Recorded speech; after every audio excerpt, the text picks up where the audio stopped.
The original AMG GT was once grounded on a shorter SLS AMG platform, but now it finds its roots intertwined with the new SL Roadster, both standing on a sturdy aluminum foundation.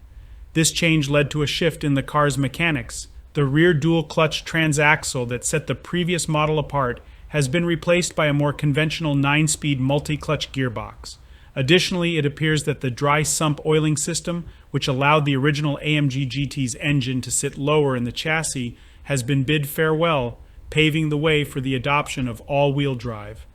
Unlike its predecessor, which was exclusively rear-wheel drive, the 2024 model embraces a new era by offering all-wheel traction. Notably, the 2024 iteration boasts increased dimensions in every aspect compared to its predecessor. Under the hood, the engine remains a familiar 4.0-liter twin-turbo V8, a power plant that AMG has trusted for several years. In the entry-level GT55, the engine churns out 469 horsepower and 516 pound-foot of torque.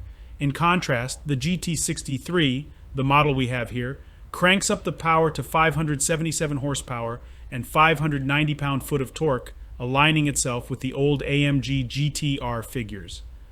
Furthermore, the new nomenclature simplifies the model's identity, replacing the puzzling all-letter naming system of the previous generation and aligning it with the SL.